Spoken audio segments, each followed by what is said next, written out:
हाथ छोड़ो मेरा, मैं तुम्हें पसंद नहीं करती। ये कैसी गलत फहमी पाल रखी है तुमने। तुम मेरे अंकल के बेटे हो, मैं हमेशा से तुम्हें भाई मानती आई हूँ। हिमांशु ने सलोनी के बाल पकड़ लिया। तुम्हारी हिम्मत कैसे हुई ऐसा बोलने की कि तुम मुझे पसंद नहीं करती? पता है मुझे तुम्हें वो लड़का पसंद है। सच्ची बताओ कौन है वो लड़का, वो तुम्हारा लवर है ना?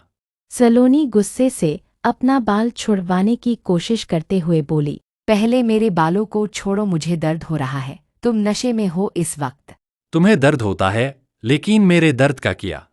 तुमने जो मेरा दिल दुखाया है उसका किया? तुम्हारा प्यार एक तरफा है। ठीक है, मान लेती हूँ तुम मुझे पसंद करते हो, लेकिन मैं तो तुम्हें पसंद नहीं करती। ये सुनकर हिमांशु ने जोरदार तमाचा सलोनी के गाल पर दे मारा और ये सब एलेक्स ने देख लिया। शोर शराबा सुनकर एलेक्स कमरे से बाहर देखने आया था। आखिर चल क्या रहा है? हिमांशु ने सलोनी को मारा। ये सब देखकर एलेक्स का दिमाग खराब हो गया। उसने जाके हिमांशु को सलोनी से दूर किया। एलेक्स ने हिमांशु का कॉलर पकड़ा और लगा उसके मुंह पर पंच बरसाने। लड़की पे हाथ उठाता है नामर्द कहीं का। तेरी हिम्मत कैसे हुई सलोनी पर हाथ उठाने की? आज तो मैं तुझे खत्म कर दूंगा। हिमांशु भी कहा पीछे हटने वाला था, वो भी बराबर लड़ रहा था। दोनों में खूब मार पिटाई होने लगी। सलोनी रोते हुए दोनों को रोकने की कोशिश कर रही थी, लेकिन इन दोनों पर खून सवार हो चुका था। सलोनी कांपते हाथों से अपने अंकल को कॉल लगाती है। ये सब क्या हो रहा है? अगर ये दोनों इसी तरह लड़ते रहे तो इनमें से एक पक्का मर जाएगा। हेलो सलोनी, बेटा क्या हुआ? तुमने इतनी रात को कॉल किया है? हेलो अंकल, प्लीज आप यहाँ आ जाए जल्दी प्लीज। सलोनी बोलते हुए जोर जोर से रोने लगी। दूसरी तरफ विजय अंकल डर गए सलोनी की आवाज सुनकर। शीतल घबराते हुए बोली। क्या हुआ जी? पता नहीं शीतल, सलोनी रो रही है। मुझे जल्दी जाना होगा। रुकिए, आप अकेले इतनी रात को जाएंगे? मैं भी साथ चलती हूँ। ठीक है, जल्दी चलो। इधर सलोनी रोते हुए एलेक्स को पकड़कर पीछे खींच रही थी। एलेक्स रुक जाओ प्लीज, वो मर जाएगा प्लीज। एलेक्स सलोनी को ऐसे देखकर रुक गया। एलेक्स की नाक और होठ से हल्का हल्का करना खून निकल रहा था और हिमांशु की हालत तो देखने लायक नहीं थी। कुछ ही देर में विजय और शीतल वहां पहुंच गए। घर के अंदर का माहौल देखकर दोनों हैरान रह गए। सलोनी उन्हें देखकर रोते हुए शीतल के गले लग गई। शीतल सलोनी का सिर सहलाते हुए बोली। बेटा यहाँ चल क्या रहा है, हमें बताओगी? सलोनी रोते हुए सब बताती है। ये सब सुनकर शीतल और विजय को हिमांशु पर बहुत गुस्सा आ रहा था। माहौल फिर से गर्म हो गया। विजय अंकल हिमांशु के पास गए। छी शर्म आती है तुम जैसी औलाद को देखकर मुझे। वो तुमसे प्यार नहीं करती है तो किए तुम उसे मारोगे, यहाँ आकर दंगा करोगे। ये क्या हालत कर रखी है तुमने अपनी शराब पीकर। जरा देख खुद को नालायक। अगर आज ये लड़का नहीं होता तो इस बेचारी का क्या होता? अरे वो तो गैर होकर भी सलोनी को बचाने के लिए लड़ गया और तुम अपने होकर भी उसे लूटने आ गए। कुछ तो शर्म करो। फिर विजय एलेक्स के पास आए। बेटा, मैं तुम्हारा जितना शुक्रिया करूँ कम है। आज तुमने सलोनी की रक्षा करके हम पर एहसान कर दिया। मुझे अब तुम पर पूरा भरोसा है, तुम सलोनी की रक्षा अच्छे से कर लोगे। इसलिए बेझिझक तुम यहाँ जब तक चाहे काम करो। बस हमारी सलोनी को कुछ नहीं होना चाहिए। और हाँ, तुम्हारी तनख्वाह भी डबल। और सलोनी बेटा, तुम भी हमें माफ कर दो। हिमांशु की तरफ से मैं माफी मांगता हूँ। मैं वादा करता हूँ अब से ये यहाँ नजर नहीं आएगा और मैं घर का पासवर्ड भी चेंज करवा दूंगा। अब हम चलते हैं। बेटा, तुम सलोनी का ख्याल रखना। अंकल, आप माफी क्यों मांग रहे हैं जबकि गलती हिमांशु ने की है? बेटा, तुम अभी नहीं समझोगी औलाद के ऐसी हरकत का दर्द। तुम अब आराम करो, मैं इसे लेके जाकर रहा हूँ। उसके बाद विजय अंकल और शीतल जी हिमांशु को लेकर चले गए। जब शांत हुआ, एलेक्स अपने कमरे की तरफ जाने लगा। सलोनी एलेक्स को देखकर बोली। रुको, पहले अपने जख्मों पर मरहम लगाने दो। सलोनी जल्दी से मेडिकल बॉक्स लेकर आती है और एलेक्स को सोफे पर बैठाकर उसके जख्मों को साफ करने लगी। सलोनी धीरे धीरे रोते हुए बोली। तुम्हारा बहुत बहुत शुक्रिया मेरी मदद करने के लिए, और सॉरी भी, मेरी वजह से तुम्हें इतनी चोट लग गई। एलेक्स हस्की वॉइस में बोला। इतनी चोट तो मेरे लिए कुछ भी नहीं है, ये मेरे लिए नॉर्मल है। और तुम क्यों रो रही हो? सलोनी आंसू भरे निगाहों से एलेक्स को देखती है। तुम्हारे लिए होगी ये चोट नॉर्मल, पर मेरे लिए नहीं है। एलेक्स धीरे और नरमी से बोला। ठीक है, समझ गया, लेकिन तुम रोते हुए बिल्कुल अच्छी नहीं लगती। हाँ, चिल्लाते हुए खतरनाक लगती हो, पर तब ज्यादा अच्छी लगती हो। सलोनी धीरे से एलेक्स के चेस्ट पर मारते हुए बोली। पागल कहीं के। सलोनी, चोट पर ही मार दिया तुमने, समझा करो यार, मर्द को भी दर्द होता है। सलोनी धीरे से हंसते हुए बोली।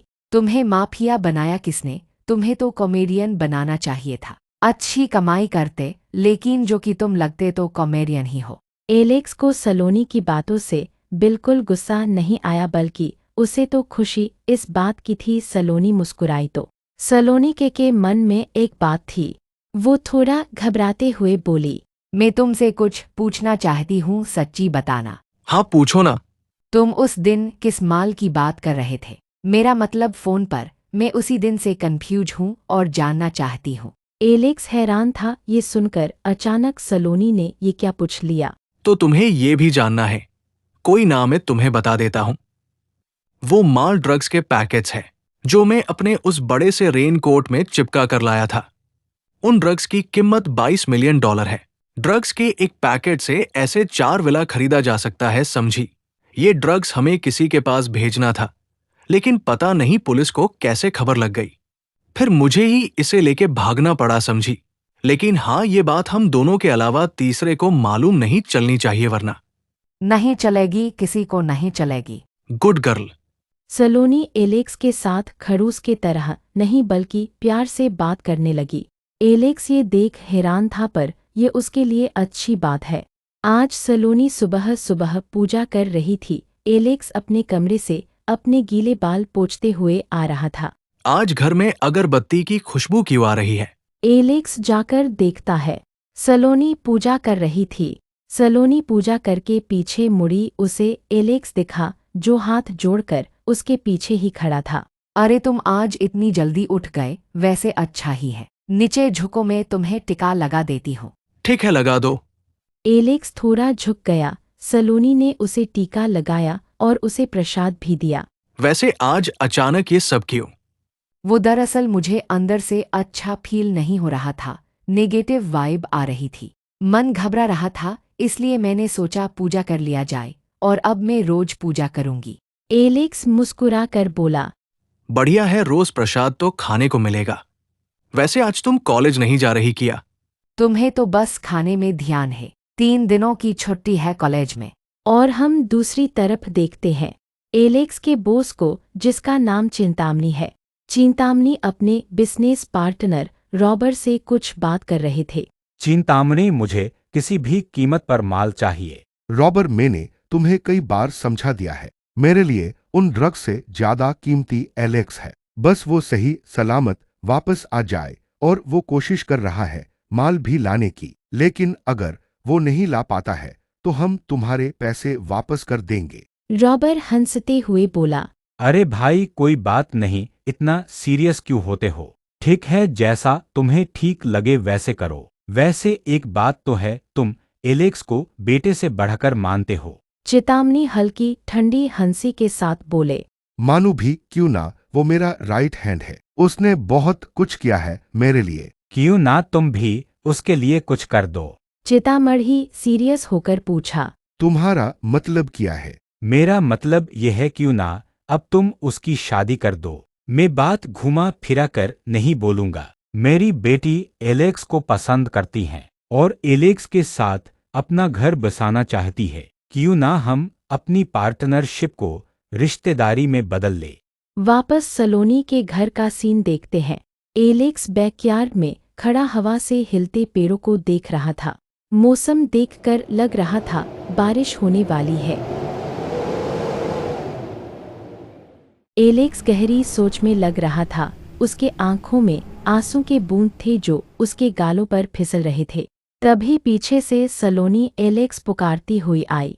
एलेक्स एलेक्स तुम यहाँ हो और मैं तुम्हें पूरे घर में ढूंढ आई। तुम बैकयार्ड में क्या कर रहे हो? चलो यहाँ से मेरे साथ किचन में। मौसम एकदम बढ़िया हो रखा है, चलो चलकर पकोड़े बनाते हैं। सलोनी खुश होकर ये बोले जा रही थी, लेकिन एलेक्स अब कहीं गुम था। सलोनी ने एलेक्स के कंधे पर हाथ रखा और उसे अपनी तरफ मोड़ा। एलेक्स तुम रो क्यों रहे हो? तुम्हारे आंखों में आंसू क्यों है? एलेक्स जल्दी से आंसू पोंछते हुए बोला। अरे कुछ नहीं, हवा चल रही है, शायद कुछ चला गया होगा आंखों में।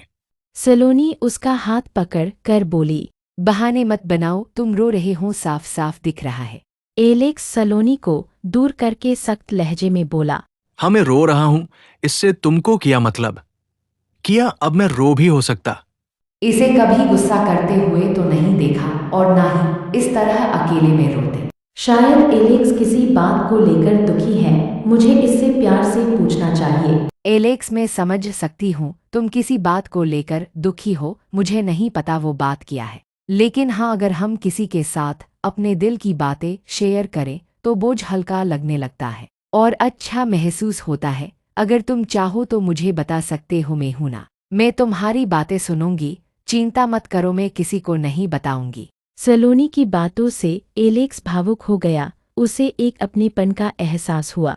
एलेक्स ने इमोशनल टोन में कहा, सलोनी मुझे आज तक ये किसी ने नहीं कहा, मैं हूं ना, तुम मेरे साथ अपने दिल की बातें शेयर करो। शायद ऐसा कोई मेरे जिंदगी में अब तक आया ही नहीं, लेकिन आज तुमने ये कहा। सलोनी एलेक्स के साथ वही फ्लोर पर बैठ गई।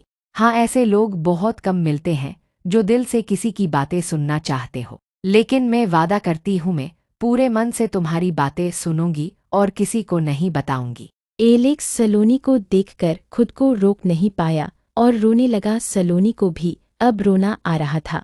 एलेक्स आंसू पोंछकर बोला, ठीक है सुनो, कई साल हो चुके हैं मैंने अपना घर छोड़ दिया, इसलिए अपनेपन वाला एहसास भूल गया था, लेकिन जब से यहां आया हूं घर वाली फीलिंग आने लगी है।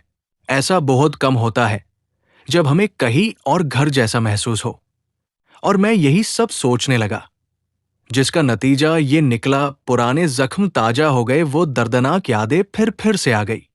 अचानक सलोनी को अपने कंधे पर किसी का सिर महसूस हुआ। उसे पता है ये एलेक्स है, जिसे शायद अभी किसी के कंधे की ही जरूरत है।